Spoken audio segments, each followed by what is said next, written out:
One of the things that I hear women bring to the table is compassion because we've been raised to be caregivers. And one of the ways I see your compassion coming out is your work as a scientist, as a woman, as a human being on long COVID, both as a researcher and as a person familiar with COVID. And too many times I see the research is like the blind man and the elephant. The psychiatrist said, well, let's try this psychoactive drug. That might help. And the liver specialist says, well, let's try this drug. And what we need is the person who can see the whole elephant, which is, for long COVID, an immunologist. So tell me briefly how you feel about your work with long COVID. Yeah, you raised a good point there, Lorraine. Compassion.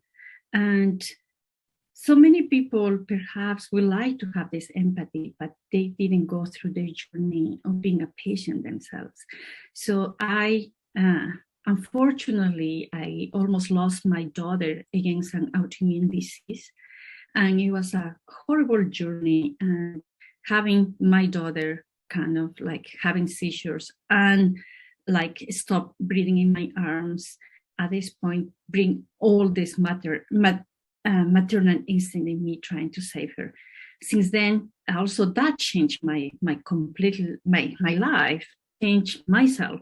And now I wanna really, I don't want that experience for another mother. I don't want that experience for another human being. So that empathy, that compassion sometimes comes, unfortunately, from people that suffer, that goes through a horrible journey, and you don't want to have other human beings there. So that's what my job as in COVID-19 resources is, because there are preventable diseases. Sometimes you don't have that choice, but if you have the preventable way to get COVID and to get long COVID, you do everything because you don't want another human being suffering. So yes, I am doing this national campaign. It's to honor these patients, to tell the world exist. This is happening. This is serious. There are over 200 symptoms reported for long COVID, and sometimes those are invisible or invisible diseases, but doesn't mean that we should not acknowledge them. So yes, I am doing a lot of work, but it was through my experience of being a caregiver and having my daughter going through a journey. Luckily, she's fine. She's good. She's doing very well. And she's also a volunteer of Swiss. She's very passionate about it. Yeah. It sounds like your compassion born of experience has led to very positive action using all your knowledge. So what's your hope for the world, for the future? If I said, okay, you can custom design the future, how would the future be different? What would you include in the world? How would you change people? Briefly. Briefly, I think through education. And I believe that everybody should get education, and education should be free. I think people have a lot of capacity and intelligence, but many people lack the support, the systems.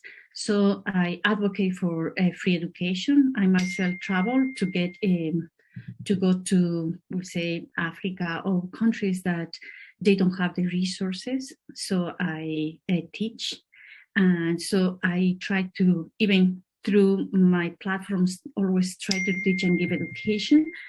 And that's where I am. Education, compassion, health, things that actually human beings are good at, but we somehow lose track of them. We focus in something totally different. So, being more, I feel myself, sometimes I call myself a humanist, try to get these core values of being a human being and really pass it to other ones. Yeah.